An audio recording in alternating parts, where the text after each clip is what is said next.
Christianity is one of the very interesting religion. We have one common ground, which is the Bible. We've got one book of life that is uniting us, which is the Word of God. What is interesting is that the same Bible is interpreted by different pastors, apostles, bishops, scholars, anyone, believers, anyone you want to say.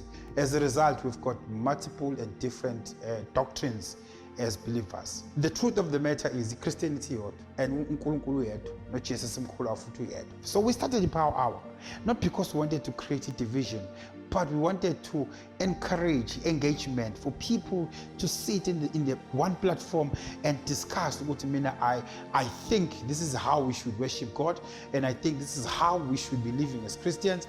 Ekugcineni is to show the world ukuthi in as much as we've got multiple doctrines or different doctrines, kodwa ekugcineni kosuku umuntu osigranda uChrist. That is why sometimes we turn stones and izinto zibe uncomfortable. Ubona abantu sengazuthi kuyaxatshana, kodwa at the end of the day you see us having tea together because siyakhumbula ukuthi what is grounding us is Christ. So I want you to understand as we watch the show ukuthi the purpose of the show kahle kahle is to encourage dialogue, create a good spirit amongst believers, and make sure ukuthi these doctrines that we are following divide. There's only one ground, which is the Word of God and I want to tell you we will keep on turning the stones, but we know the center is Christ. As we always say, if Christ is not in the center, Power Hour is not there. Sit back, relax, as we turn more stones. This is Power Hour. I am Pastor Zweli Dlamini. Welcome to Power Hour. Namhlanje is a special broadcast which is different than from other broadcasts. We also want to greet Lady Bishop and the Bishop, Ubabu Dlamini, kanye ne-Assembly yase-Faith Mission eMaran Hill, bonke abazalwane siyababingelela. Namhlanje ke especially because ishow namhlanje Power Hour ihostwa yimina, umfundisi uShezi. Angihambi ke ngedwa, ngine co-host umpostoli MM Zulu. Awubingelele Apostle Zulu. Thank you, Apostle Shezi. Also siyabingelela emakhaya bonke abalandeli be-Power Hour namhlanje ebusuku. Siyabonga kakhulu. Namhlanje is so special than all the other days that the Power Hour started. Ngoba namhlanje i-guest yethu is a very special guest. Esizoyibuza imibuzo. I-Power Hour njalo i-host yethu le ye-Power Hour ne-founder ye-Power Hour. Okuyiyona isikhathi esiningi esuke ibuza imibuzo ama-guest.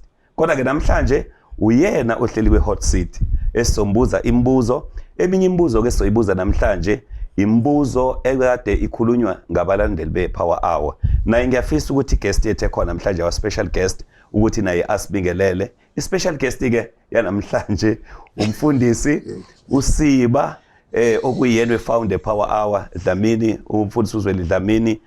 Awubingeleleke mfundisi uZweli, our guest for tonight. Dlawa siyabingelela mfowethu, siyabingelela.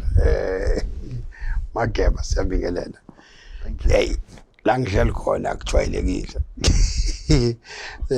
Ku-awkward kakhulu. Mina ngijwayele ukuhlala endaweni yami engcwele. Manje nje hey ngathi ngidinga i-umbrella zongikhava. Kodwa ngiyabingelela kakhulu balaleli. All the viewers, it's unusual, interesting. I'm looking forward to hearing you ukuthi nifuna ukugenzani. Idemnandi kakhulu namhlanje wena baba uZulu ukuthi we are leaving no stone unturned. Definitely. Definitely. And this program is going to be very interesting. Yeah. Ngoba sinembuzo nje esifuna ukuthi bay understand. Sibuzela kahle hle abalaleli bePower Hour nabalandeli. Yeah. Namhlanje. Okokuqala nje engifisa ukuthi sikwazi, ngiyazi ukuthi nabalandeli abaningi bazothanda ukuthi bakwazi lokho baba uDlamini ukuthi iPower Hour, what was really your vision when you started Power Hour? Bafowethu, iPower Hour kahle started as a home cell, but which was hosted a restaurant. We decided to do something engajwayelekile.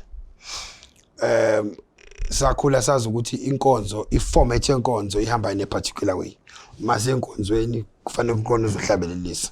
Sivule ngomkhuleko, the process goes until sesivala.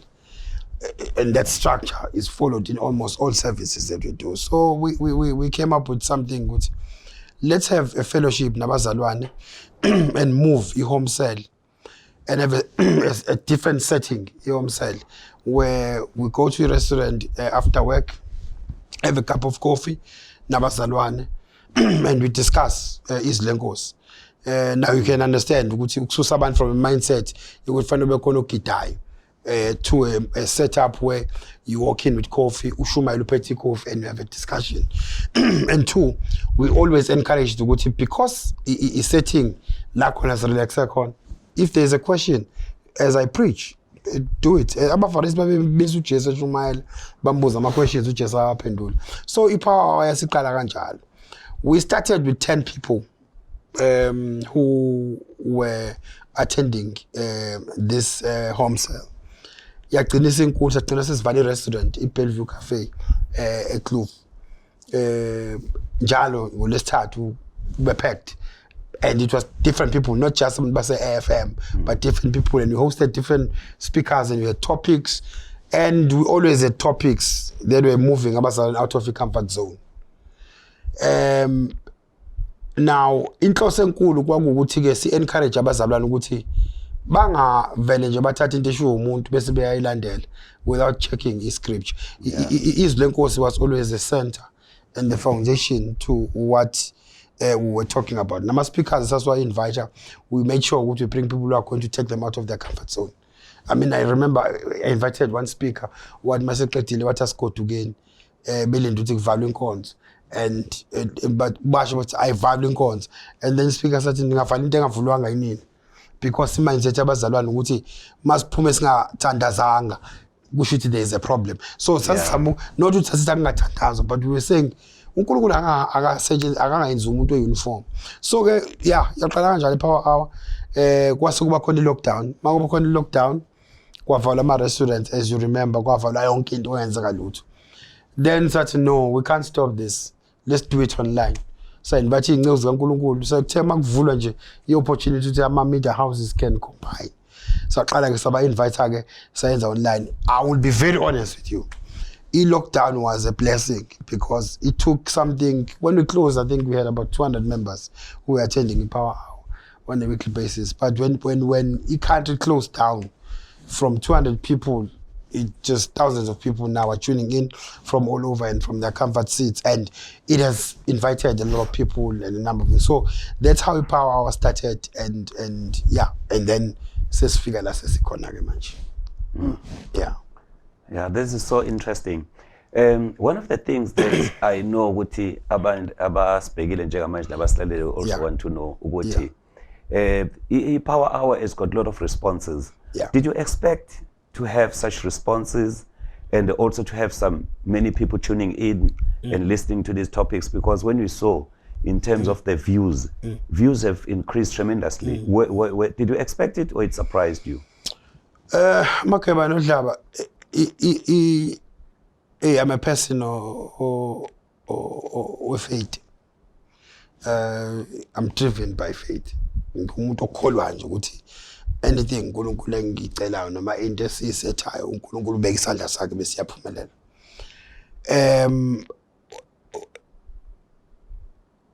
I always trusted God, and I knew God will come and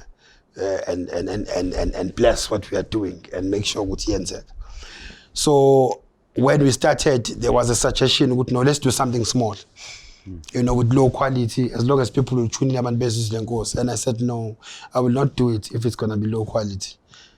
Because in my mind, I did not have something small. I had something big. Ngiyakholwa ukuthi uNkulunkulu une capacity of doing anything. So whenever I try and do something, noma ngabe kuthiwa ibonakala incane kanjani, kodwa ngiyengitry ukuthi ibe ne-quality, because in mind I always have great things in my mind. So I remember somebody asked me when we had the broadcast even my views are 64. Somebody asked me ukuthi, how much are you spending per broadcast for you to have 64 views? That again, I will not drop the quality until I get 1,000 people. Because I believe with my sense into uNkulunkulu, everything anginikeze yona in my life into complete. And yonke into enginikwe uNkulunkulu into a class. manginikeza isicathulo ngesicathulo seclass Yeah. manginika indawo yokuhlala. So whenever I am placed in a position where I have to do something in serving God, I cannot compromise quality. No matter about 64, it's always quality. So in mind, I had a lot of faith. One day, izo sabalala yaziwe abantu bonke. Yeah, to where it is, and I still trust God. There is still a very big room for growth and lo ngimthembayo. Usazoyithatha ayibeke la kufanele ihlale khona. Yeah. Thank you. Yeah. As Baba Shezi shilo ukuthi you are leaving no stone unturned. As you always say that, and I'm excited that you are in the hot seat today. Ake ngibuze now la with Power Hour, we know what to invite a guest. Sometimes akhuluma izinto that members of the body of Christ are not used to here. Uyabona. People have different views about the Power Hour. Bakhona abanye abantu bayibona ngathi hayi izochitha zonke imfundiso bezikhona. Yabona abanye bayibona njengento elichithile nje ibandla laNkulunkulu eliconfuse ibandla likaNkulunkulu. Uyabona. Uma uzizwa lezo zinto wena, where do you stand concerning that? Do you think the Power Hour is adding the value in the body of Christ, or it is causing some damage in the body of Christ? I definitely believe, Makeba, it's adding a lot of value emzimbeni kaKristu. If you go and check my comments, both on our platforms as well as every week you get people saying, "Fanele buy Bible school, abanye bathi fanele buy university bayofunda." Sometimes aba ingcezu zikaNkulunkulu esayiseva uNkulunkulu for years. Yeah. So definitely, one of the things that I trusted God for, Power Hour, was to deal with the issue of ignorance. Lento yokungazi bese sikuvala ngokuthi abantwana bakaNkulunkulu, it's very dangerous. If Christianity is in fact is one of the few formations of my group of believers into yakhona engaquestion enama opinions amaningi. Now most of my opinions are not even informed by studies or even reasoning. Sine habit of taking things sirane nazo singayizwanga. There are a lot of things esikhule sikhuluma ngoba sizizwe emlindelweni that are not even in the Bible. Ngamanye amazwi ukumema kwakho le khulumi ezahlukahlukene with different views ukwenza purposefully, precisely ukuthi ufuna abantu bezwe amanye ama views ukuthi abanye abantu bayibuka kanjani into. Correct. Because Makeba, into mayikhona, I mean, this is my view. When we start the show, I always say, if it's not in the Bible, don't take it serious. Ngiswe ngithi wena ukuze ungayithathi serious hamba ufunda iBhayibheli ukuze ubone ukuthi lento ayikhuluma ayikho. I can tell you some of the questions we get, you can see ukuthi abazalwane sebeyafunda iBhayibheli. And you can see they are not just reading the word of God, they are also reading the extra material which helps to interpret izwi lenkosi. And then into futhi dangerous for your theory or for into yakho ukuthi uyikholwe, you must know others ukuthi bacabanga kanjani. You preach gospel very well to umuntu ohlabela amadlozi if you have some understanding yokuthi amadlozini. It is very embarrassing ukuzinceka kaNkulunkulu ilwa nabantu abahlabela amadlozi iphambanisa nokuphambanisa ingasho nangendlela yakhona, and then ngeke sakulalele lo muntu kanti mawuzomnikeza a proper. I mean, I once listened to a guy elwa namakhandlela, ukhanyiswa amakhandlela ethi amademon na yonke amakhandlela has got nothing to do with demons. It's just an historic thing eyenzeka the way abantu abengcwatshwa ngayo. Mangabe udinga ukuthi nje umuntu ozofunda ube ne understanding, so ufica umuntu omdala emphambili ethi amakhandlela namademon, leyo nto it's very dangerous because usho umuntu owakhanyisayo ozovela we research le nto ukuthi amademon. It's very embarrassing ukuzinceka kaNkulunkulu ishumayeli zifake nama percentage 87% of abazalwane abanjeni. You ask yourself more ngcwele wathathe a percentage, because for you to give a percentage you must conduct a research, a substantive ukuthi I've done a research ube nendlela oyenze ngayo ibe into proper ukuthi no, I conclude I think 97. We find people preaching and quoting percentages. You ask yourself, and the people we are preaching to are not stupid, they are not ignorant, bahlakaniphile. So uthi upreach into yakho umuntu akasayithathi serious simply because uquote into engekho. So ukuletha ama views that are different kwi power hour kwenza ukuthi nawe into oyikholwayo unomuntu oseshumayele ngesikhogo for so many years. Yeah. Sekuzokwenza ukuthi manje angashumayela. I can tell you now, most of the people who are fighting about hell is people who have never even read verses that talks about hell. They heard about it emlindelweni noma ebhasini noma estimeleni. Twakunda sikhoko and then base bagibela leka sathana ukuthi waphosa abakazi bayibone ukuthi bebeshokheka nje ukuthi iphuma apha. You understand? So we must stop preaching izinto esicoshe emgaqweni singayifundanga. We quote verses ongalazi omunye umbuzo uthi lekuphi lelo verse.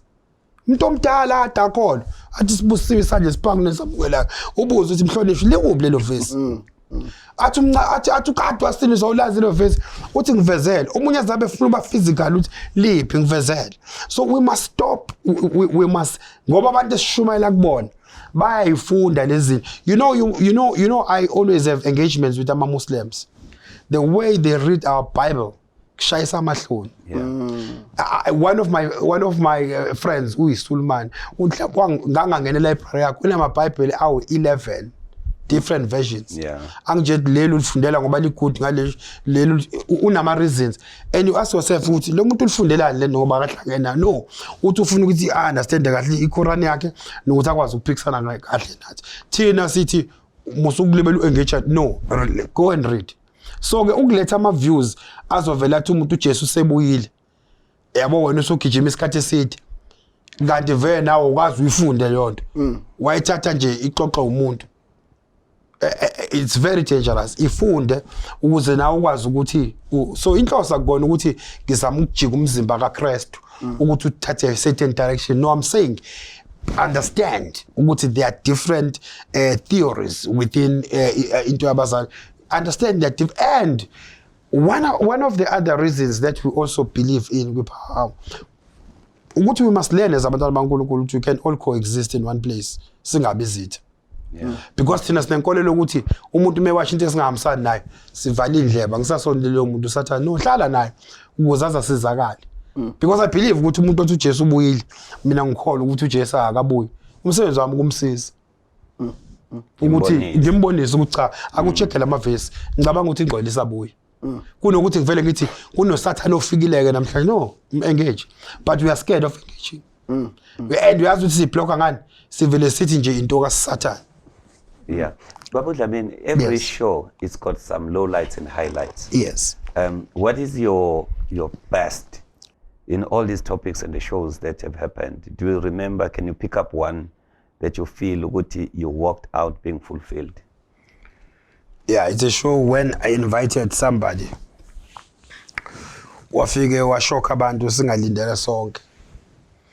Wafika uthi uJesu sabuya.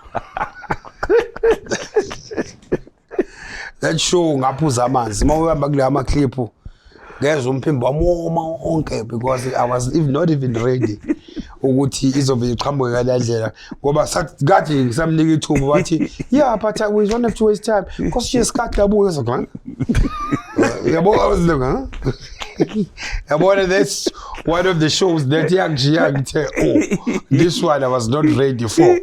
And yeah, and that show shocked everybody because I think it's a show that has the highest views. Yeah. Because it had about 400,000 people abayibuka because everybody was shocked. Wonke umuntu wayethi kwenzakalani. Yeah, and then there's kuzoba khona amanye ke nje vele kushiya umangele. I mean there was one I hosted where somebody said ucabanga ukwenza workshop yomamncane.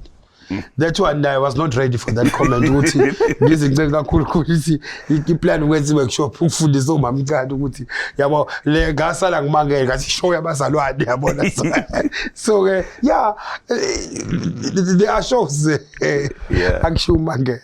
So wena ke as a host uma uzizwa lezi zinto kuyenzeka yini uthola ukuthi kwesesikhathi ugcina uconvicted by labantu abafikayo la ugcina mhlawumbe usukholelwa ilezi zinto zabo. Yeah.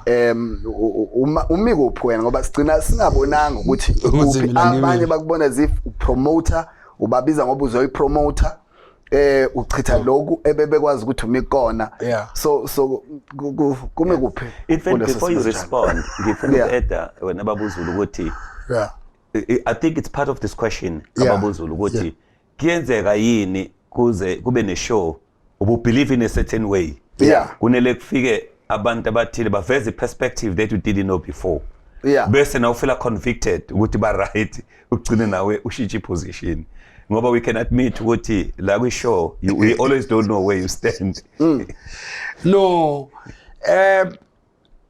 there are shows where people will bring in ideas that will shock me. Cause phela mina ngum5 I think lokho fanele ngikufihli ngum5 mission and you know ukuthi ngikhule kanjani and you know what we stand for. There are shows where people brought in things that really shocked me. But in a principle yokuthi I will not follow it until I've went and checked what it is lenkosi lithini. I'm not gonna lie, there are a lot of things that have been said in the show. Angikhoza ukuthi ngihlale ibusuku nobusuku nemini ngifuna understand. And I'm not gonna lie, there are shows where izinto bezamahlathi nje. Ngibuye ngenye perspective ukuthi you know this is fine. But ayike sengangena kuyona ngaphuma sengithi hayi sengihamba nale manje no. Kodwa bona they have caused me to go and read. Futhi asengisizile ukuthi ngikwazi nokutolerate abanye abantu abanama views are different nawami. Ukuthi position yami lezinto lezi ngimiphi. I'm going to summarize it. The answer is izothi judges that are controlling courts, legal system of this country, they are always expected to be independent in their thinking and in their passing judgment and analyzing. But you must never fool yourself and think they don't have a side that they are taking. But they've trained themselves sufficiently to look at facts, not individuals and emotions. But again, the reason why there is an appeal system all over the world, every judgment that is passed, there is a higher court where you can appeal. It's because the law has made a provision. These are human. They can make an error. Emotions can overtake them and judge a person emotionally. End up missing the point.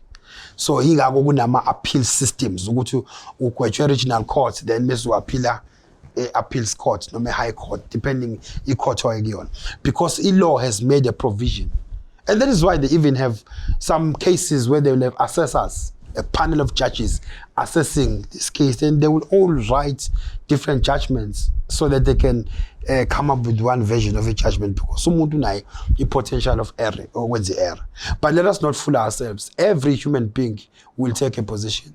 Referees are trained to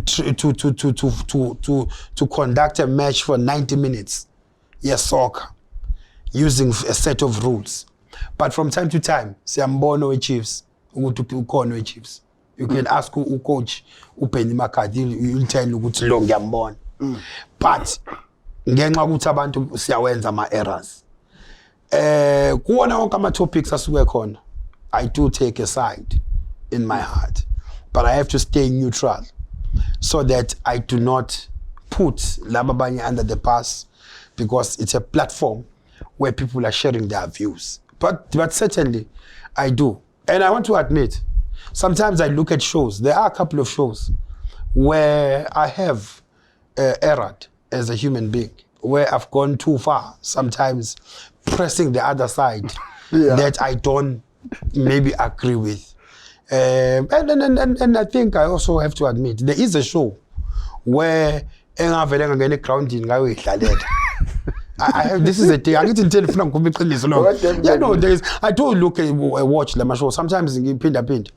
Mangbona manje bengishanga manje abantu ngithi okay. No, there is a show la khona ngangena khona ground in 4 about 5 minutes ngangena ngawusha ama penalties ngoba ngangibona ukuthi ngiyonakala ngangishota ngabadlali. So ngaphoqa ukuthi ngingena sithi it was a mistake. And the people that I put under pressure, I had a chat with them and suppose they coffee sabuyisadla amapanisi. Saba right. Let me check with you. There was a show and an incident whereby you became very emotional. I think it was involving one of your guests. Precisely. Who Pastor Kevin. Yes. Whereby was wapenga pants with a verse. Yes. Yes. I know what abalanda abaningi ababe buki show abanye they came a bit hard to to be very emotional hard. Yes. Do you regret, or do you think you can stand by the action? I know I don't regret lezi zinto. Because ivelu angithi yemen does not lie ukuthi how many times I've gone down, but it lies on how many times I've woken up whenever I'm down. Washo njalo Nelson Mandela. So I don't regret because one, I'm not gonna lie, yenza ukuthi bonke abantu bayazi le topic because yavele yaphuma yasuke kubuyeni kwaJesu yeza kubeni. It was very interesting nabanye ababelwa naye ugazi lami bagcina sebelwa nami. So yangifundisa ukuthi if you are in this space ye media, you must not be a person ozobulawa indeshu abantu because everyone angithi une right yokusho noma yini.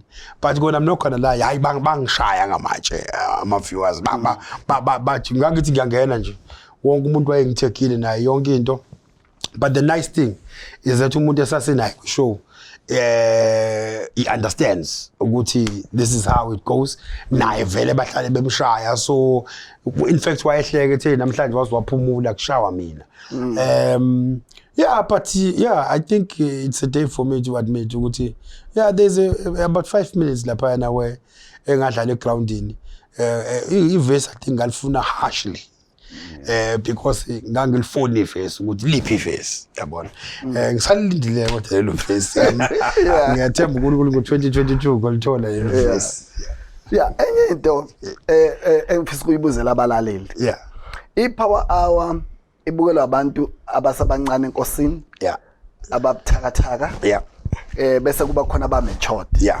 Now akaze yini kufikele mhlambe kuwena ukuthi for labo abasabuthakathaka enkosini mabebukela i-power hour baba mhlambe confused, baba mhlambe discouraged, mhlambe nokholo lwabo libenze babe sesimeni sokuthi engathi asazi kona kuphi fanele sikukhola. Entweni njenganalezo where do you stand? How do you do you see that thing ukuthi mhlawumbe khona laba abantu othothi laba ababuthakatha ekhona engenza babuyele emumva ngenxa ukuthi sebezwa manje into ezoba confuse? No Makeba lapho ngizokuphendula nje ngokuthi ngithi mfowethu abantu abakuthawa abasanda kuthola uJesu other than i-power hour bane access to i-radio edlala inkonzo zakwaShembe every Saturday. Mabevula kwenye kudlala yamaSulumane every Saturday. Mabethi babuka iTV babona ishow esicebe esicetshiswa ukuthi sithwele sinoti kolosha. My show cannot be worse than that. So I don't think it can be harmful ukudlula lenye content abayibukayo. Number 2, if you look at indlela uJesu asebenza ngayo, uJesu bonke abantu abathatha asebenza ngabo washishwa ba trust. And they were coming from backgrounds, not backgrounds ongathi bakwi level kaJesu, but we engage la bengathi bakwi level yakhe. One of the mistakes that we've done ebandleni lika Christ is to classify people precisely sabesebenzisa igama lokuthi babuthakathaka sigcine singaba trust. Angisho ukuthi umuntu akathi mayingena esontweni bese nuka bigger responsibilities, but I'm saying expose the person, let them deal with these things because bamukela uJesu. Mabemukela uJesu, they must know ukuthi when we accept Christ, uChrist uphelele, uChrist akushot lutho again. uChrist wahamba noThomas ekuthiwa esimchaza njengo doubting Thomas, but uChrist wahamba no doubting Thomas kwaze wasiceleni. uChrist wahamba no Judas Iscariot owagcina emtayiseni. By the way uJesu wayazi ukuthi uJudas uyena ozomtayisa. So I'm trying to say sihamba nabo and akusizwa la khona ebuyethi engeke uThomas ungabi khona makuyovusa uLazarus ngoba no sihamba nabo expose them nayo yonke into edinga abasiyenze thina njengenceke zikaNkulunkulu is to teach the word mangase sifundisa izwi sehlisa ama-gimmicks lawo esiwenzayo yabona ama-gimmicks esiwenzayo lawo esilanda ngawo abantu iwona egcina sihleli nabantu because mageba kunabantu asebesindiswe for 10 years kodwa uma u-engage naye ungazi ukuthi usindiswe izolo I don't even think uya-understand ukuthi umehluko phakathi kwaJesu noNkulunkulu and the Holy Spirit kodwa uma uthi uyambheka usezwa abampunga ekhanda uyakutshela ukuthi afika isonto lincane kabla kodwa nje uma ithi nje kena baba sacela ukhuleke nje enkonzo ethi sikhuleke awumuza nje umuza sethi kuziphathi amen awumuza nokuthi uthini yayidala indoda uziphathi amen uthini lo muntu kodwa kade asindiswa so encourage kakhulu ukuthi abantu abafunde bafake noshaka mawafaka noshaka they will learn to swim and guess what if they no shaka Christ is there they will never sink when Christ is there and they will go and read indlela engafunda ngayo mina ukuthi ngifunda iBhayibheli ukunjalo mangabe ngifike ngashumayela into eyisiphosiso ubaba ngibuza le ntate ngiyisho he was not massaging me wengasho ukuthi hey khehla lama verse no wathi le ntate uyisho uyifunde kuliphi iBhayibheli ngisho mina nje kade ngiyifakazela nje enkonzweni athi le ntate uyikhuluma le verse athi ulikhothi wakwalibona ngamehlo uthola ukuthi ngiphamanisa igama elilodwa uyangalasena it was harsh more ibuwa ukuthi why baba expect ukuthi ngiperform at his level but no you can't stand in front of people and quote the word of God ungakazi ulibone ngamehlo olixoxelwa abantu ngafunda lapho ukuthi ivesi elixoxa umuntu angilikhuluma until ngiyolifunda ngibe ne-understanding it sounded harsh ukuthi ngineminyaka ewu-14 ngiyifakazela kwi-youth ezokuthiwa bengifakaza leyo nto and then you know then ngafunda ukuthi no I need to before I say anything I need to know it mabelalela i-power hour ezokuthiwa isihoga sikho uyazi mina ngithini kuyena mina kulalele ngithi molalela i-power hour uzokuthiwa isihoga sikho kade ngishumayela ngaso Sunday buyela kumfundisi ubishop sifundiseni ngiphethe isihoga sekho then the church will learn yeah kunento let me start this way. I want to ask this question, it's really itching in me.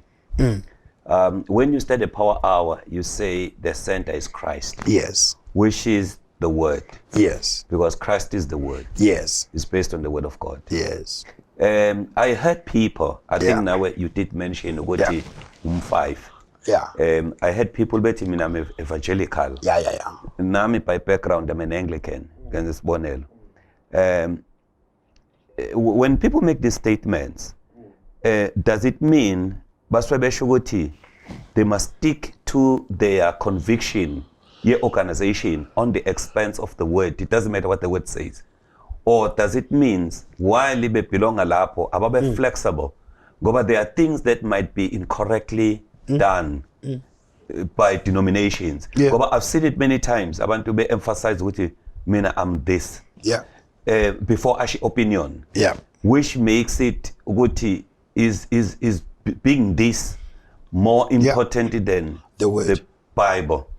Yep. What is your take? I've heard it many times. When we use these words, Uguti, mina I'm an Anglican. I mean, for me, being heavy background as Anglican, there are good things Anglican that we have learned. So, which is obvious in many denominations. So, can that be justified by, if the platform is to educate based on the scripture, is that position can be justified or it can't be justified? Interesting question. A lot of people, Dlaba, have not eaten the word of God, nama Christ, but they've eaten their denomination. Simple thing, Christ. Anything that goes against Isonto Labo, they fight with you.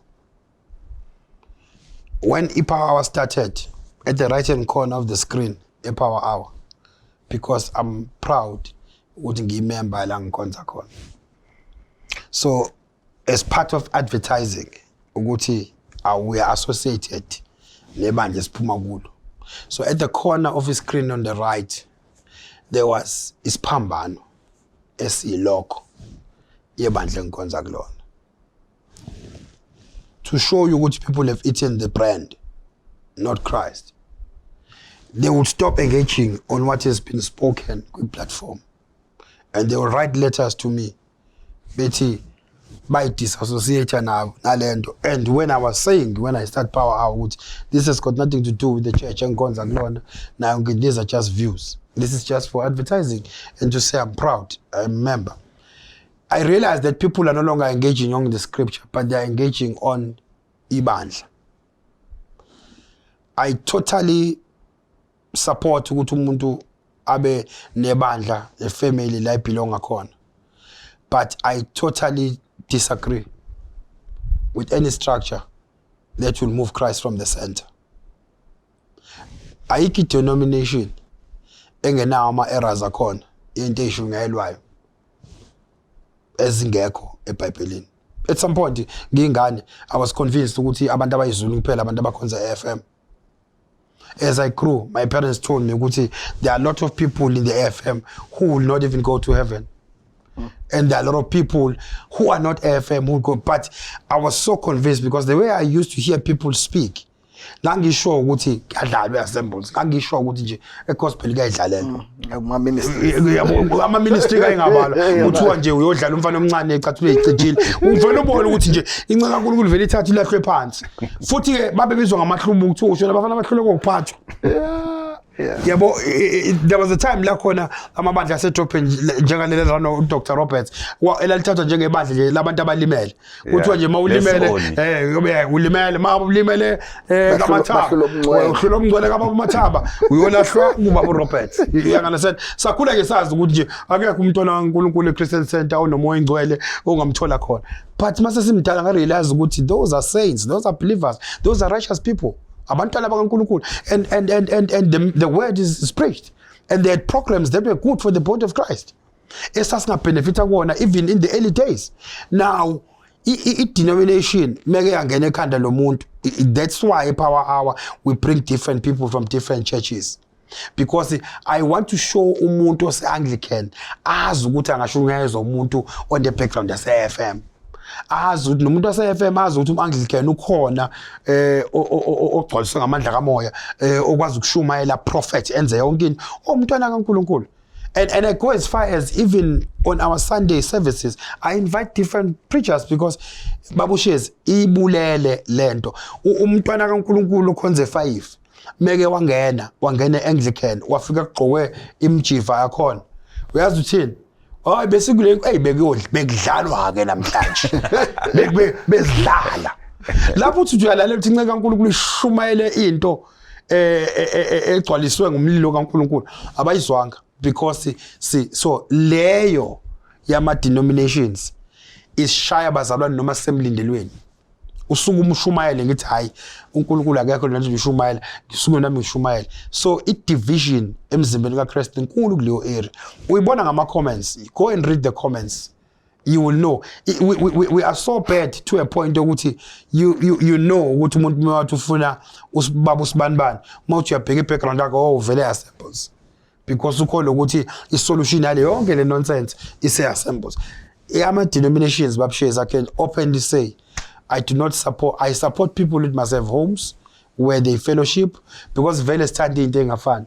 A lot of things they influence abantu. Khona umuntu othanda ukuyesheshi just because uthanda indlela eculwa ngayo. That's true. Omunye uyesheshi because uthanda indlela imethod yasesheshi ehleleke ngayo. And mombheka even ne character yakhe umuntu othanda izinto you know ezi methodical. Yabo uthola ukuthi mina ngithanda a different vibe. Music. There are a lot of things that dance.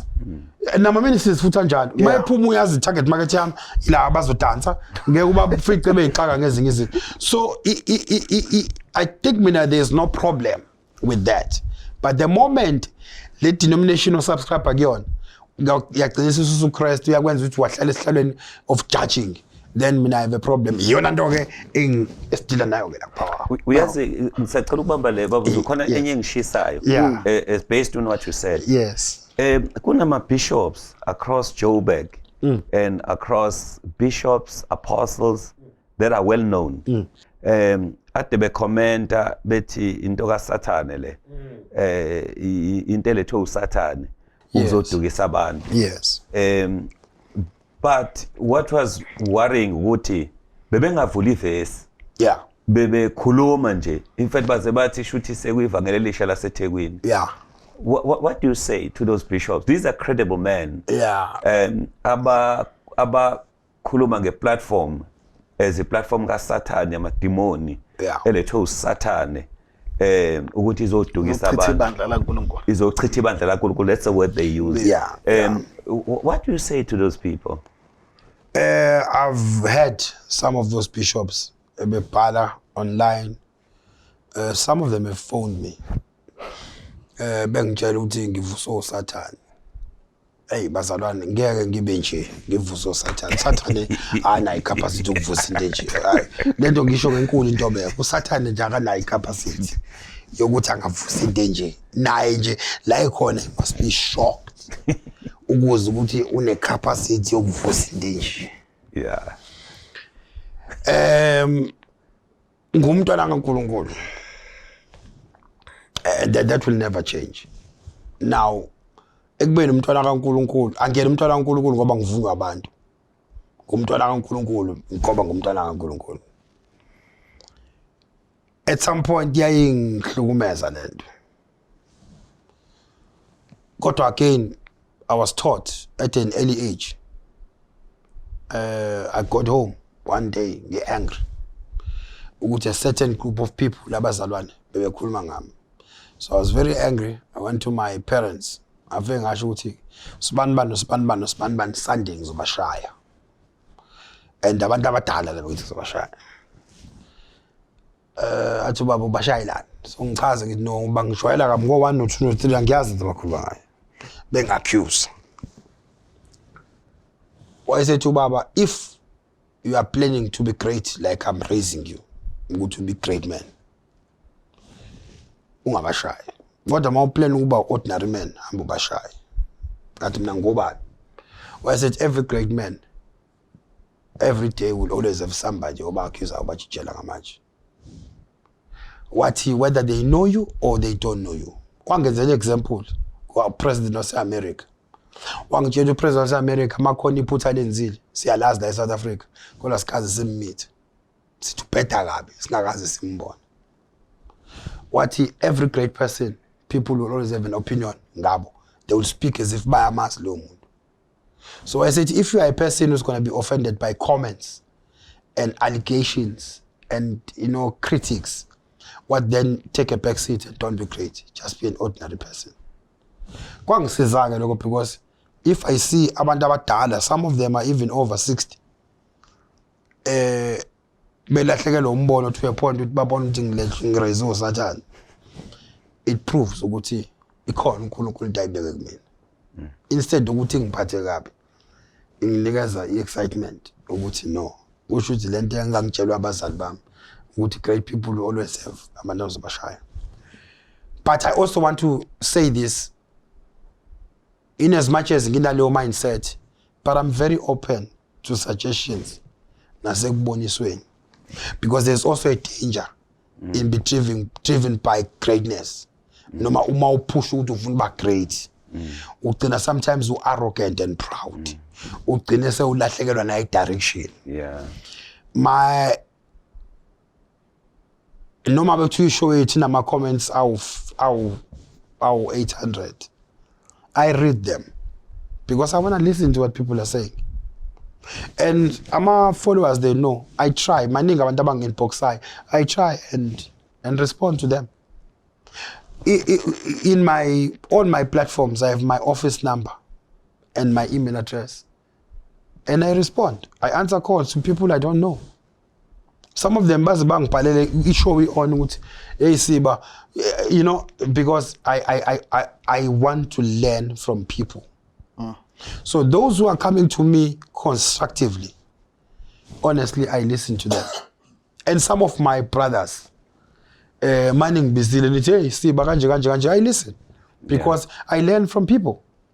But abantu bazalwane ngokukhulu kuyithoba engempela ngaba entertain yilabo abavele kunokuthi ba suggest njengoba ngisho nje ukuthi umuntu mayithi ngireze uSathane kufanele ngasho ukuthi lento isho prophetically No more from the scripture. My from the scripture. If it's not from the scripture, I don't take them serious. Yeah, but on a positive note, yes, there are people who have wrote Yes. to you and they were saying, we are learning. Number two, omunye uzewati, hey, the program is buyisela back esikoleni. Yes. Ukuthi sifunde. Abanye baze bathi mhlambe there must be a way to open a Bible school. Ukuthi abantu ba relearn. Ngoba abanye they saw ukuthi what do you say to those people? Singa unga address kuphela. Laba, yeah, no. Awukhulume nalaba abafeel ukuthi Power Hour is one of the best shows. Power Hour has taught them. Power Hour has revealed a lot of things that they didn't know. In fact, omunye wazwasho wathi babiza abanye bazo congregate together just to listen so that they look at the notes, they take notes, they are able to look at it. In fact, by Tata Jamaj, on a platform where they learn, but they didn't have an opportunity to go to Bible school. So what do you say to those people?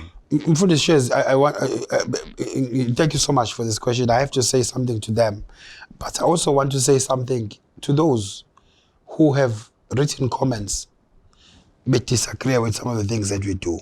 I think it's important to acknowledge, because I'm not gonna lie. From those angry comments, some of the topics some of the improvements are also born from those. There is a man of God, a Chepia Wanzama. He's one of my Facebook friends, but Mr. Nzama. He was very vocal when I had a clash. No babu kumfundisa uKophozi, we were talking about the issue of Buyaga Jesu. He was very vocal the way I conduct ngayo 5 minutes of famous. And I read ama comments akhe onke. Ngase ngam-inbox, ngam-engage, sakhuluma. And to my surprise, he was not in agreement with what Kevin was saying.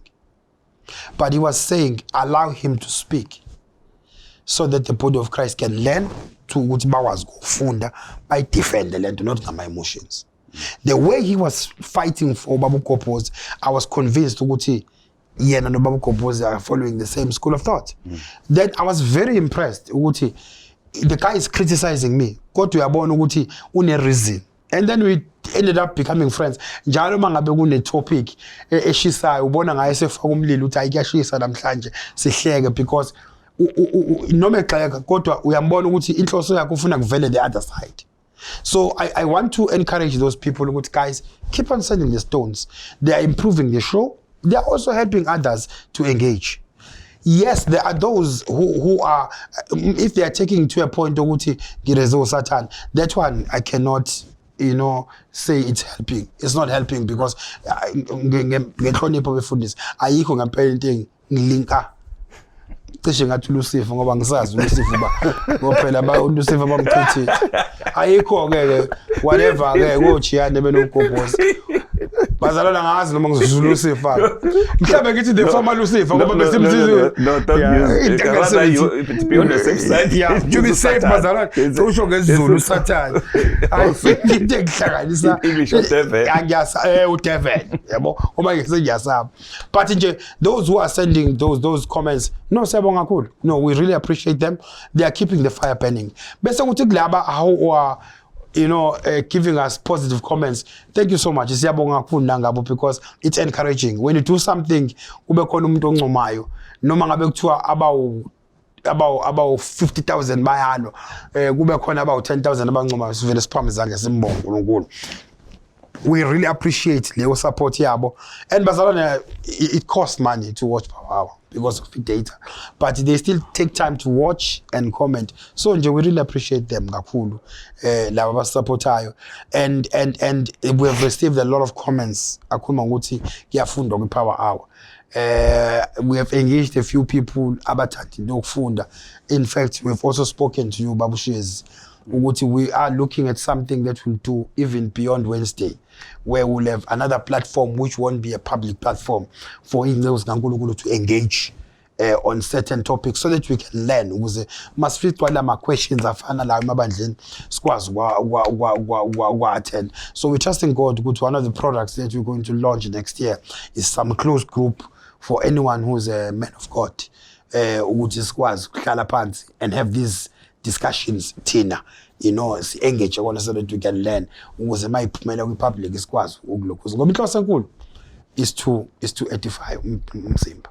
Yeah, now any question engifisa ukuyibuza. Yeah. Most of my topics power hour are very controversial. Yeah. You know, and is it really inhloso yakho ukuthi let us talk ngala ma issues are controversial? Yeah. Because wonke nje uthi usapostile ukuthi kukhulunywa ngani kuthiwa ho.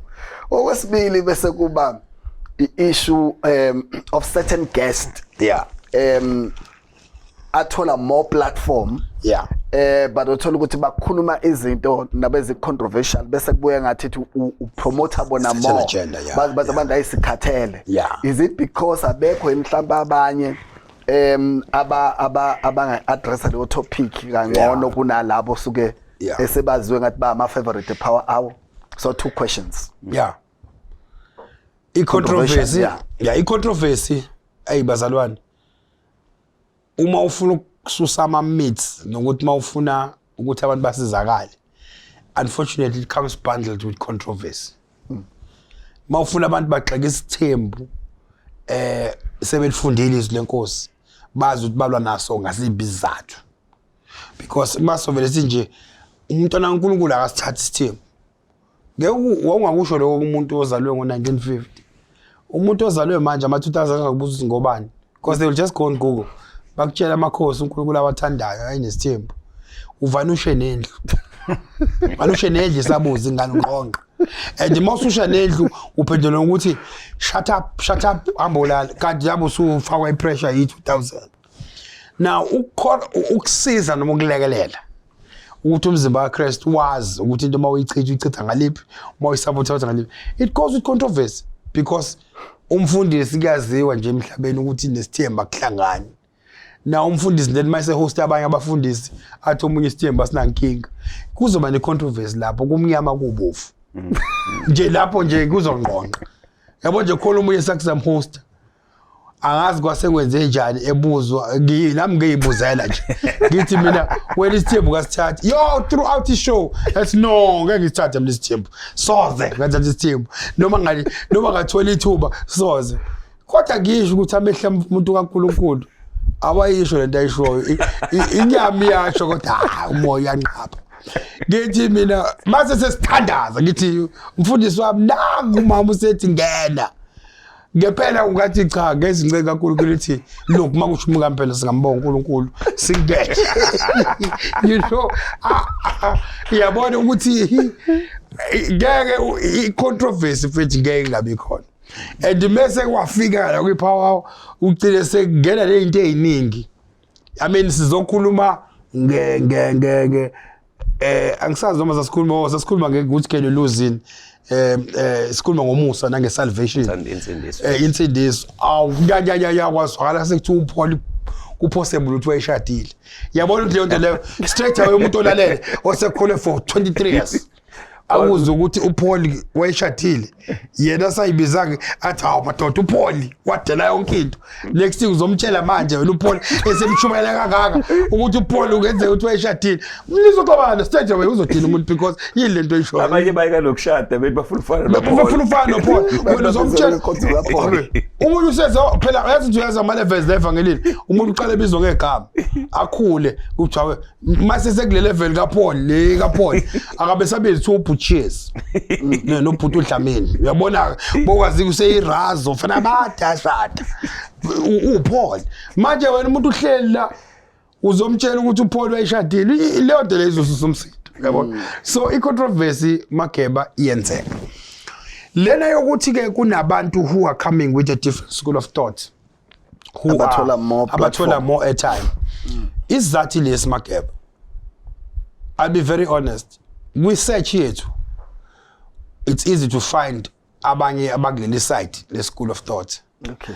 Bese kuthi kule school of thought it took us almost a year to find a second person who has a different school of thought than what we believe in.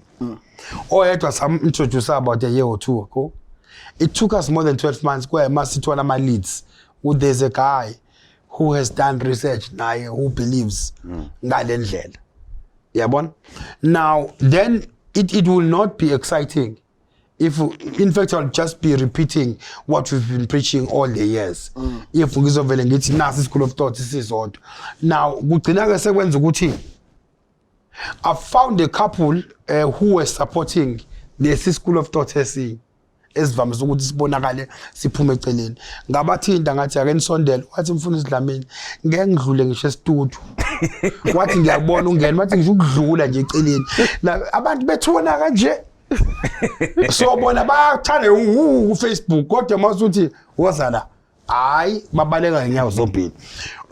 I'm opening up ukuthi if there are other people abakulesi school of thought lesi angifuni ukuchaza kakhulu kodwa niyazi into engishoyo isihoga sikho noma sikhola yabo uma bekhona abangala kule setup engala abaphakama isandla and if they are willing we'll sit with them ngala sinephule eningana and nakhona futhi I want to say this we find ourselves repeating guests khona nje ingcezu zaNkulunkulu ebezilwa kakhulu ku Facebook ngayitrace ngayithola ngathi I like the way you comment and you are making very very valid points.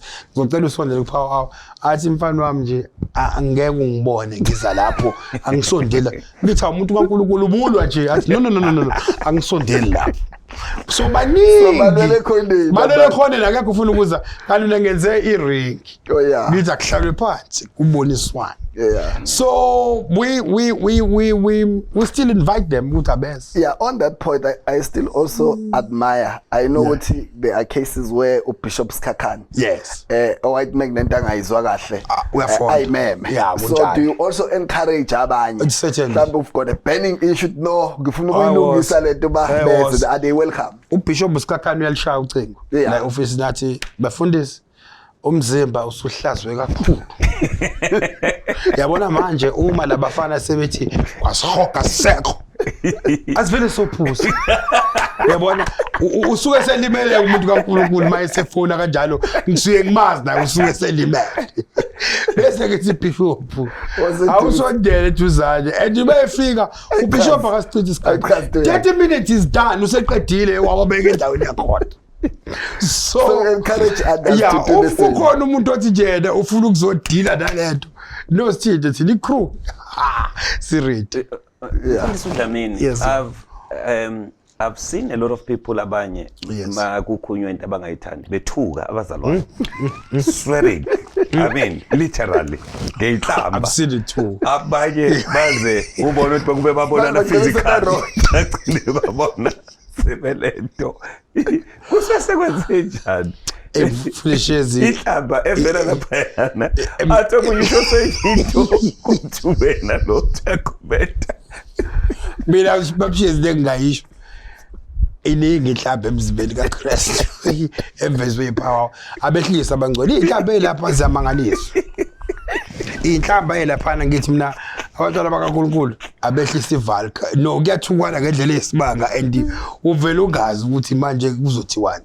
And into esenginotisile ngiyacela ukuthi lama young lions abahloniphe abantu abadala ngoba manje ngiye ngibone sebefuna ukulwa nabantu abadala ukuthi abahloniphe abantu abadala. We encourage engagement kodwa ungempela ukuthi banaphaza umuntu omdala uyabona umpostoli okhulile nokurong lo I condemn it bazalwane. I-platform is not for ukuthi uma futhi ke mina this is into engikholwayo thina sibancane ngiyakholelwa ukuthi fanele sibe nolwazi olungcono kunabadala. We've got access to our resources are better than them.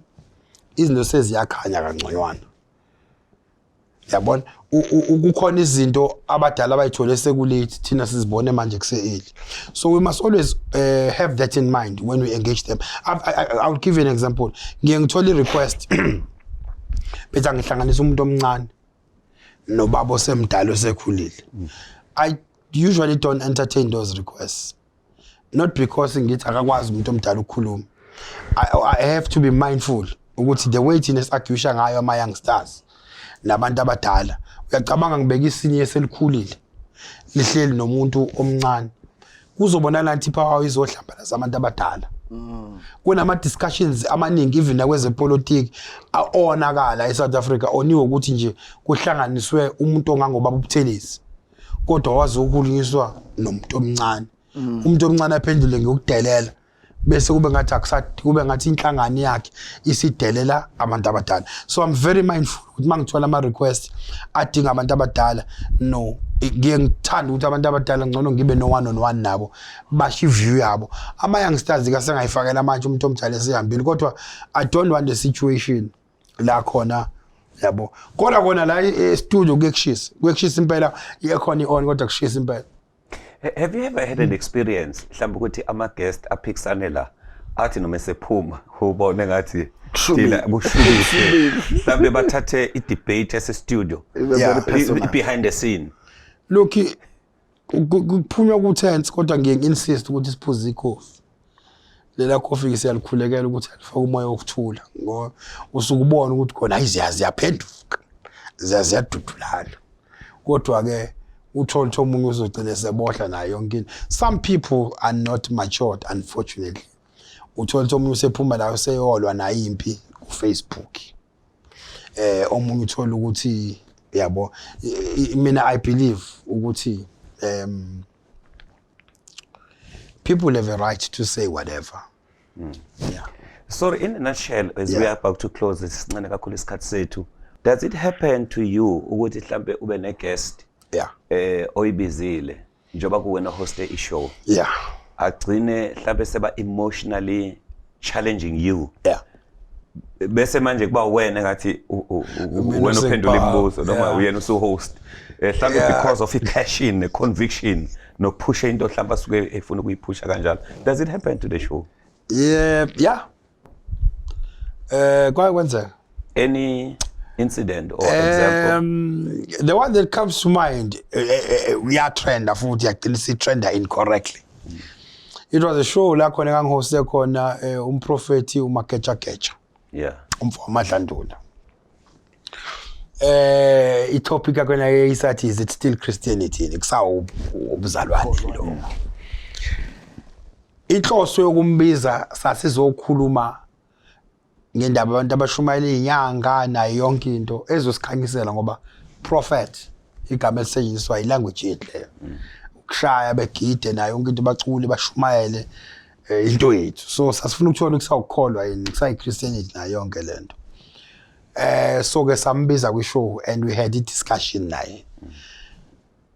The purpose was for me to ask him as the host ukuthi, but along the way kwagcina sekuyi I mean, I remember ngibuza ukuthi ngake ngambona yini ngamphupha yini uMoses. You know, it's one of the questions angibuza ukuthi ngamphupha yini uMoses. Kwagcina I mean it went as far as iskin Samson ziwa iSulumane. It went, you know, yaqhubeka and kwagcina and a lot of people ababengifonela babebona ukuthi kwase kuyi argument between umfundisi nomhlambe no naye nenkolo yakhe yabona. Kanti no mina ngangifuna unpack ngangimnika opportunity ukuthi akachazela abantu abamshaya ngamatshe ukuthi nansi into ayikholwayo yena because especially yena wayeqhamuka from ekhonza njengathi. So ngithi ke ngoba abantu bakugcina ukhonza kanje awusikhanyisela ukuthi usanathi noma kanjani. Yashintsha ke isho yavene yabo like ukuthi ngiphupha oJohn abantu engaze ngibabone yabo and the truth is kwamkhuluma ngimaza ngazi ngimphupha kwayena because angimazi washona ngisangazalo yabo.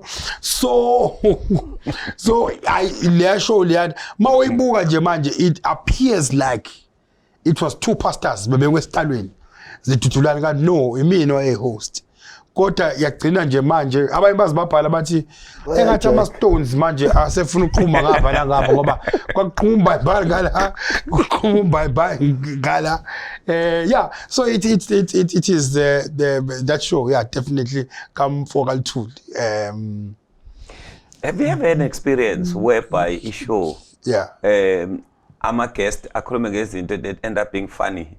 Kugcine kuhlekwa mhlambe izinto noma zi-sensitive zigcine zihlekisa ezinye zihleka ngiyakhumbula nje ukuthi khona enye I can quote ngiyazi ukuthi upastor Lungiem, yes, kanye no umama uNomonde, yes, Mhlongo. Yes, they used to really to entertain us. Yes, they were speaking whatever that they were speaking, it came very funny and very interesting. Yabona kuma topic ababekhuluma ngawo. In fact, they became some of the favorites. Especially among the women of the guests that you hosted. No. There were a lot of shows where serious the abazalwane kwagcina sekuba entertainment emangalisayo. You have said it yourself. Mfundisi Nomonde Mhlongo athi yena ugele wasemlazi azanyaka sikhanda kanje athi ngekadlala umfana. Yabo and leyo nto abantu bagcine sebethanda leyo. Umfundisi Lungiem wathi there's nothing wrong about me. Sengishade twice and ngisazokwenza for the third time.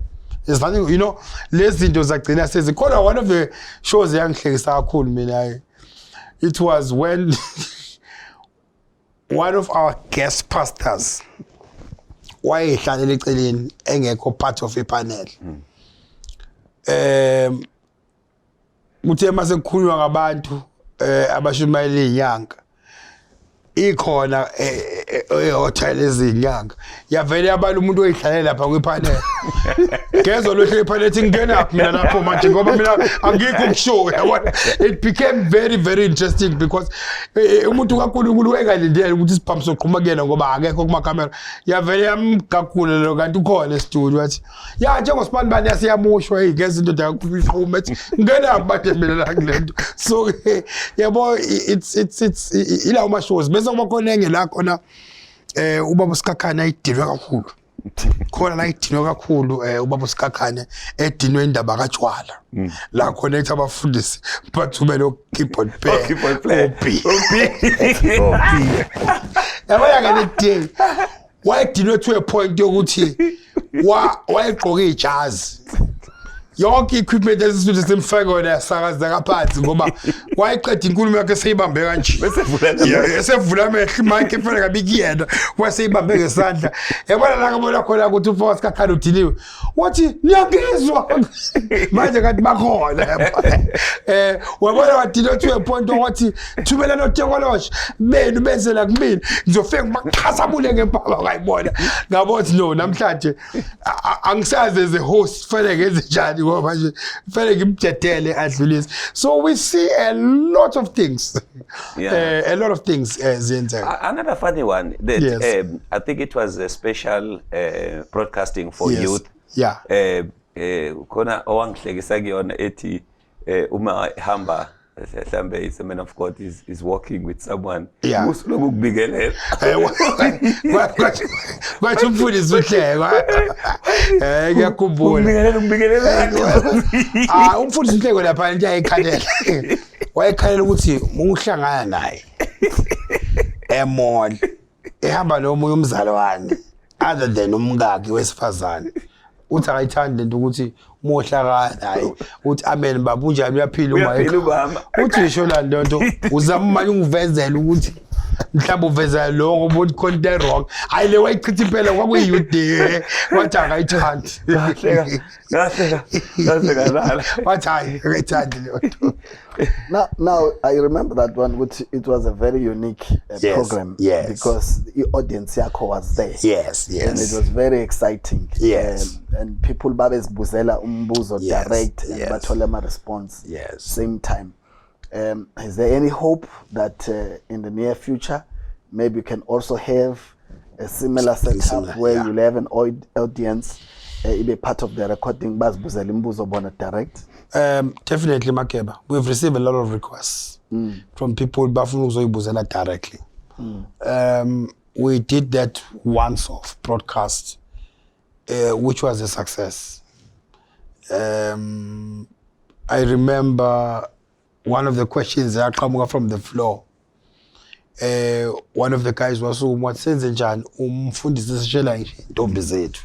And uSikakhane was very happy with that question ngoba address ngiyakhumbula nosisi futhi ekhuluma ngokuthi eshelo umfundisi umfowasi kakhaya wathi lo mfundisi sokushela usisi uphi wayefuna ukwazi uphi lo mfundisi yabona.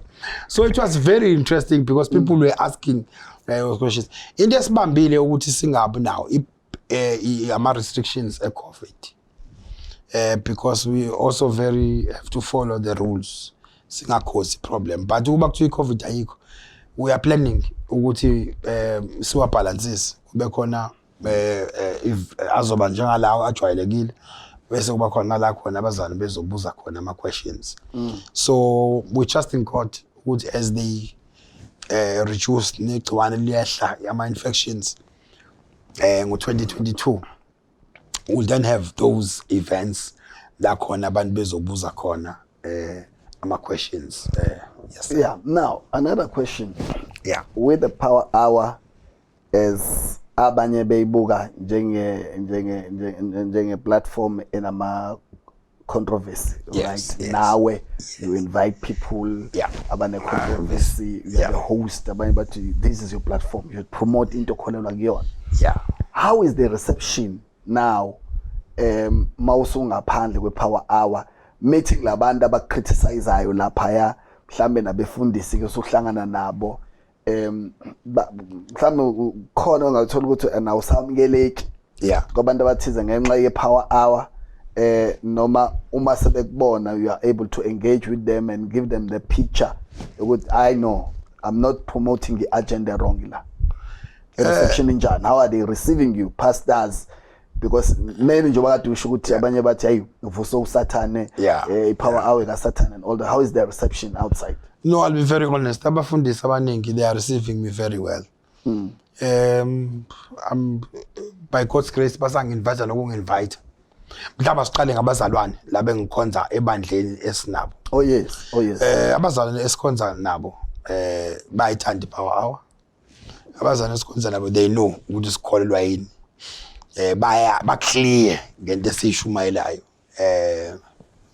Futhi ba clear ngokuthi we must learn. We have to know. Bayafunda kakhulu nabo. But ayikho confusion of message. Njengoba ngisho ngithi it's not everything that is said with power hour mina ngikholelwayo. Kodwa futhi I learn a lot from the things eqhamuka with power hour. So abazalwane ebandleni I know somebody wangibuza ukuthi iskusanikelwa nesontweni after nga host abantu bazokhuluma for 4 weeks bephikisana ngokweshumi. Hayi ngamtshela ngathi abantwana bakaNkulunkulu bayanikela ngendlela emangazayo. Because power has got nothing to do with the message that I preach. So ebandleni yonke into right. But nangaphandle futhi some people ngoba ngithi audience usuka abantu ungabazi. Ngike ngashumayela nje emavikini adlule kwenye indawo ngashumayela ngaqeda mase ngikhethe ukushumayela babusiseka abazalwane mase ngiphuma umunye weza kumina wangichithi imfundisi bengicuphile nje uthe uqala nje ngithi gazi uzothini shuthe ngibalela ama-power asedlulile kodwa ungitshela ukuthi isiqede sesimile ngoba uze wathi ngize ngahleka wathi uthe 10 minutes ngathi mina imoya ngcwele ngiyaxolisa lo muntu usakholwa kanti asibengithi kusho ukuthi wayesengijajile yabona. There are those few people asebekholwa abakholwa kanjalo but I'll be honest majority abantwana bakaNkulunkulu are receiving me well, they are matured. Abanye bakhona badinwayo babona ukuthi umuntu ulimele usene issue omunye wayekhulumisa akasakhulumisa. Abanye they even send friends bezongitshela ukuthi hayi into yami abasayizwa but immaturity they are receiving us very well. One more question. Yeah. Now umuntu ohlale ebukela ipower hour na wonke lama topics are controversial. Yeah. What would you advise to that person osuke ebuka ipower hour ukuthi melalele power hour fanele ayilalele abe kwesiphi state of mind? Yeah. Yabo ngizothi many people bakholwa ukuthi nje once wezwa into hamba nalonto. Yabona into le. Ungam-advise uthini ukuze umuntu akheke kunokuthi alimale kunokuthi alwe? Ungam-advise ukuthi akayilalele kanjani power hour ngendlela engamsiza ukuthi angaduki futhi angalimali but afunde kunokuthi avela hayi no. Yeah. Yabona. I-advice yami kumuntu olibuka iPower Hour ile ukuthi go into a platform with an open mind, with the purpose of learning. There are a lot of things that I've learned in my life ezazingahlangene nento engizoyiphila. I say academically, there are a lot of modules and subjects I did when I did my schooling and even at tertiary level. Engayifunda, they had nothing to do with the work. I'll just give you an example. In fact, my first qualification is information technology. The qualification engayithola after matric, post-matric was information technology. There's a subject engayifunda ekuthiwa digital electronics. It has nothing to do nalento engizospecialize kuyona kwi-information technology. In fact, I used to hate it. Why must I know about binary and stuff? Uyabona ngoba isifunda lezo zinto. But later on mangabe sengi-understanda ngingasabheki nento engiyenzayo sengithi nje ngifuna ngibheke other areas within IT. Then I realized that lento mabe ngingenza i-foundation ukuthi ngikwazi uku-understanda beyond ukukhandwa kwe-computer, beyond ukuthi ngifake i-program kwi-computer. There are a lot of things that you learn endleleni ezingakusizi namhlanje kodwa zikusiza later on to interpret. You can come to Power Hour uzwe something ikusize for interpreting the scripture. I'll give you an example. One of the discussions we had, I think it was not published because but it was a discussion we had in my guest live studio where we were talking about a school of thought at different. So omunye wenze example wathi ulwandle lolu elavuleka uNkulunkulu alivula ukuze kwelo Israel. The scientist athi i-location yalo, there's no way ukuthi lolu lwandle would have been more than a meter high. So akekho umuntu oyizomenza lapha. So they are downplaying intense uNkulunkulu ukuthi it's not the sea lesilicabangayo thina likwazi ukuthwala imkhumbi intante. You understand? Uchaza ke ukuthi ama locations akhona uyasichazela nayo yonke into. So sengithi nakena yabonke noma ake sithi nje for a minute ngiyayivuma lento oyishoyo. Sambe ngale theory yakho. Ngithi yabo le theory yakho manje yenza ngishumayele ngemiracle engaphezulu kokuvuleka kolwandle. Uthi yini? Ngithi uNkulunkulu wavula amanzi angaphansi kwemitha. Kodwa mayisawavala avale more than 40-50 meters because akwazi ukusinka ngisho amahashe. Ngathi ihashe ngeke ulisinke ngo 2 meters, ngeke ulisinke ngo 3 meters. Ngathi yabona nje it's a bigger miracle then ukuthi uvule kuphela because uNkulunkulu nge-split of a second wabuyisa ama volumes amanzi esingawazi aphuma antantisa abantu bafa. Now you see, when you listen to somebody uthole le information iyakusiza nokuthi ukwazi uku-interpret scripture better. It's not yabona into ayikhuluma as from where I stand it's nonsense, from what I believe in it's nonsense.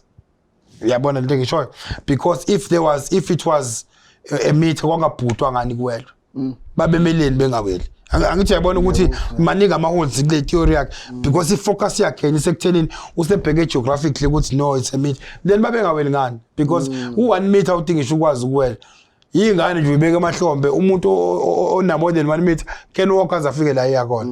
Now uyabona ukuthi nonsense kodwa yazenzani yenza ukuthi umqondo wakho uyavuleka ukuthi uma uchallenge umuntu ungaveli ube angry uvela uthi uNkulunkulu ngakuthi ngimveze emuhle kakhulu ke manje uma kuthi samba ngalento yakho awumbuke ngale ndlela ke manje uNkulunkulu.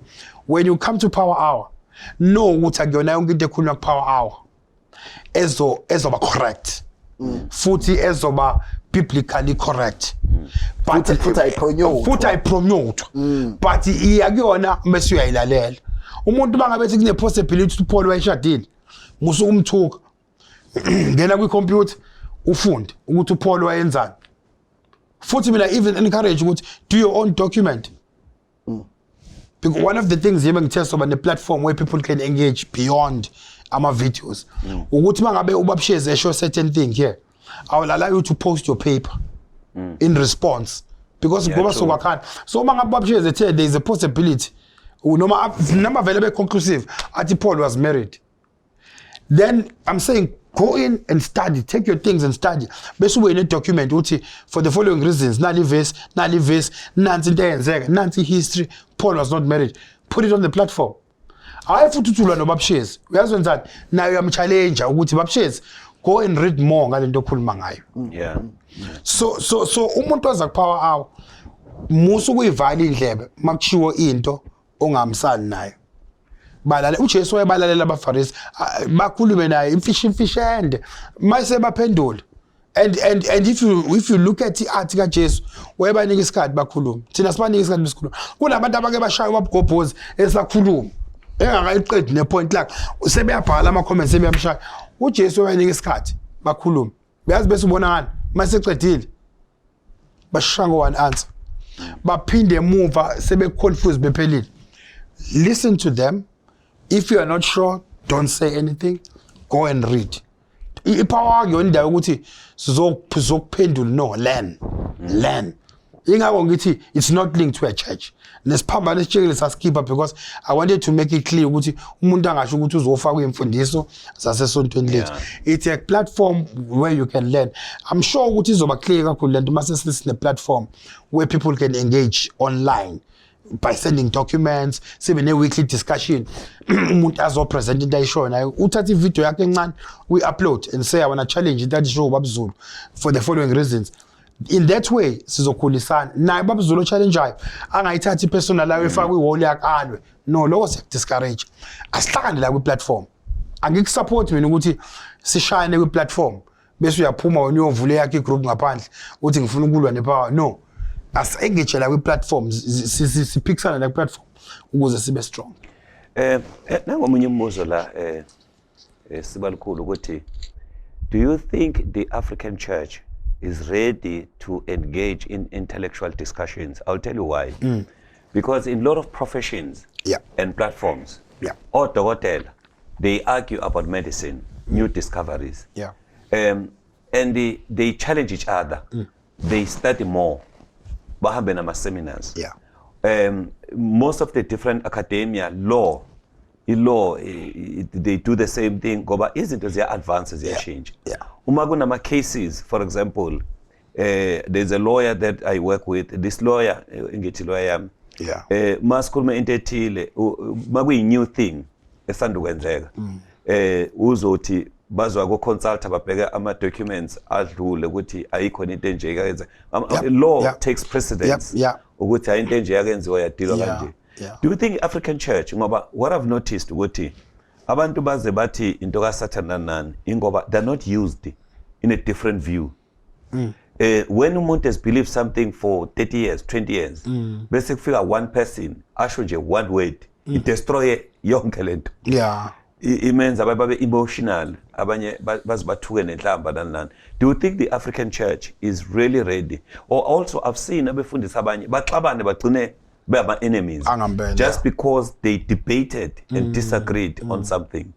Do you think kumanye professions we can disagree on the concept, but it doesn't mean me and you are enemies? Even in politics, they do a debate and disagree, and they do coffee together. Is the African church ready for a dialogue anjengalawa, a power hour?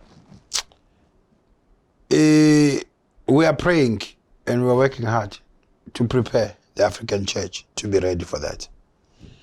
Because if the church doesn't move towards this direction,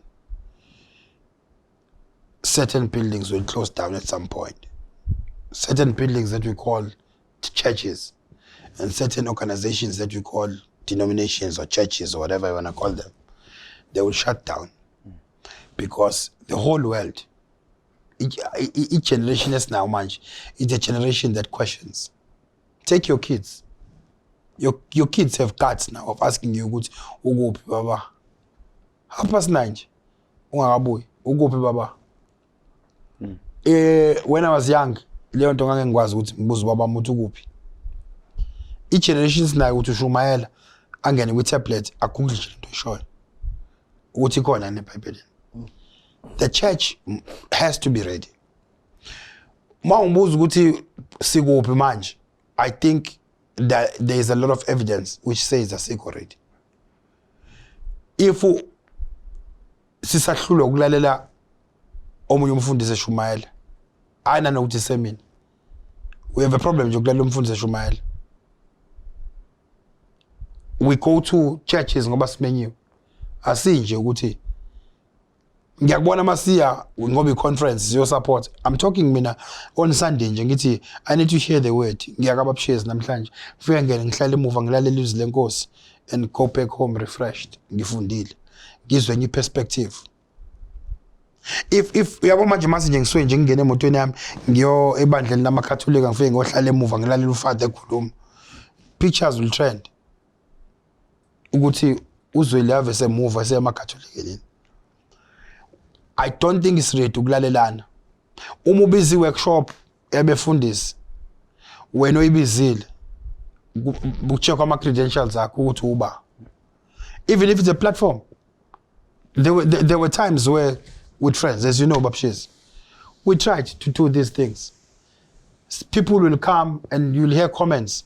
Who's Shezi to call us in terms of his seniority ngakanani. Kanti asiye seniority lapha sifuna content.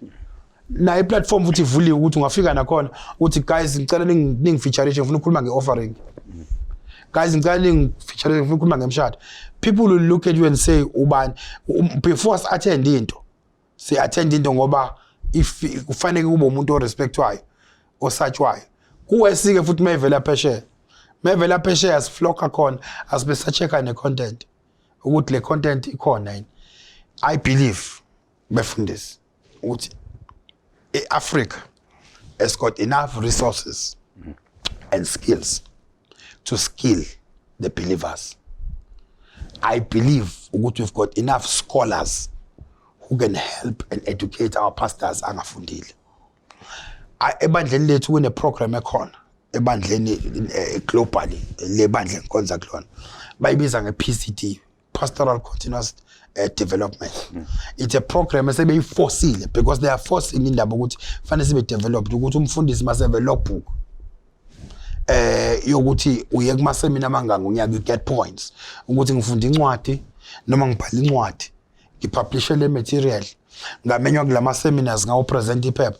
These points kufanele uwa because they are saying if usinganiforce ukuthi nenze lento you are going to be pastors who are sitting with a degree in theology but wagcina ukufunda mhlazana ucotshwa ngo2002 seku 2028 awukazi ufundile. So they force you ukuthi you must read material and they are saying read material even if it's ngisho ungafika kubona ukuthi bengeke kuyiseminar la bekuchazwa khona ngeIslam, they are fine because they want you to, as long as it's going to expand your knowledge about religion so that you can be informed about what's happening, they will accept it. So I believe George ukuthi we have the skill as Africans ukuthi sikwazi ukuthi siyiskill thina, and I encourage ukuthi let's come up with programs where our pastors can participate and be skilled. Yeah. Sisiya towards the end, mhlambe what is it that abalaleli nabalandeli bePower Hour must expect at the next season? For the Shezi, next year is going to be a great year. Siyamthemba uNkulunkulu kakhulu. We are going to continue to turn stones ngendlela emangalisayo. If you think Makeb were controversial in 2021, I want to tell you we have not started. Oh Lord. Akabonakaliswa lokho sebezikona ngonyaka ozayo ngoba ngonyaka ozayo wena go to issues lawa amakholwa akhohlisana ngawo ngaphakathi emasontweni. Abanye bakufihla ngamabhanje, abanye bafihla ngezikhundla na yonke into. We want to tackle them and deal with them. We want to deal with issues discriminate abantu ngazo. We want to deal with issues lawa abantu abasaba ukukhuluma ngawo because sometimes kuthiwa uyaphoxa na yonke into. We want to talk about it. Yabona lento saba kuyishe pulpit next year sizobidlala kuPower. Yabona le topic nje osaba uyaddress pulpit othi uma wathi uyayicabanga ukuthi ibandla lizohlakazeka la kuPower so esikhuluma ngayo with the aim ukuthi as engage kuyona. So yeah, they can expect more And obviously, we are trusting God to be able to launch a platform where people can post izinto and engage beyond the broadcast. We are also trusting God ukuthi we'll be able to have live shows. And then finally, we as a media house, we are trusting God ukuthi ngonyaka ozayo we will also be launching some series, short stories on the side of media. But again, izobe inesandla sabaza, izobe ine-touch yabazalwane. So there are a lot of things that we are going to do to grow the channel and also grow iPower Hour. Just before sibe ne-COVID, singakabi sisa-operator ema-restaurants, we had already members in Pretoria who were meeting on a Saturday doing a power hour in Pretoria. So again, restrictions that mentioned upon, we are trusting God we will host it in different provinces so that we can have a fair representation of provinces, because we've got people who are following us from outside where we are. So we also want to be flexible and go to them. So yeah, there's a lot coming. We will just keep on upgrading my facilities again. So yeah, development will never stop.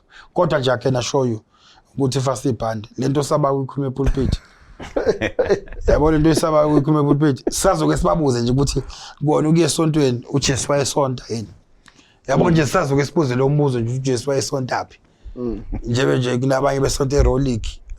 Uzobe sesichazela ukuthi in fact itopic yokuthi gazi uJesu ngabo sonta aphi ubukhona la.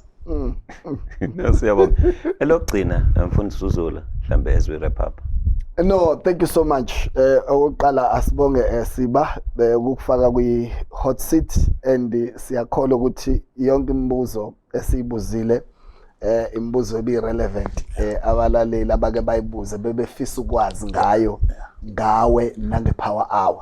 And siyakholwa ukuthi kuningi abakufundile kakhulu. Thank you so much, and ngiyacabanga ukuthi mningi imibuzo ephendulekile. So at least umuntu manje umelaleli power hour we understand ukuthi yini vision ye power hour. Lokho abacabanga ukuthi iphuthe lenzakalayo cha I purpose nje ukuthi bantu ba expose of information so that bezofunda bese besiqinisa stand sakhe. So sekulele kena kumfundisi ukuthi mayiselaleli power hour cha abantu abami thina nako kwethu siyakuzwa lokho kulapho kwe power base power kulona isonto. It's just a talk show like all other talk shows out there. Thank you so much Shezi, and thank you Siba. Siyabonga kakhulu Siba, siyabonga kakhulu ngokuthi isibindi obenaso, especially I power hour is raw and real. Ayikho into edithwayo ishintshwe. It comes as it is. That boldness, you can be crucified. Namhlanje kwi power hour you can be Messiah. And tomorrow you can be crucified. Satan. It's who I found. Yes, that boldness yokuthi ukwazi to tackle issues as real as khona futhi ebandleni noma abantu bengekho ready to talk about it, but it's there. Njobe ngikhuluma nje indaba yesithembu and other issues ukuthi it's things that are there in the church. But ukuba naleyo boldness with those things to be addressed and come as raw as it is. Siyabonga kakhulu ngawe.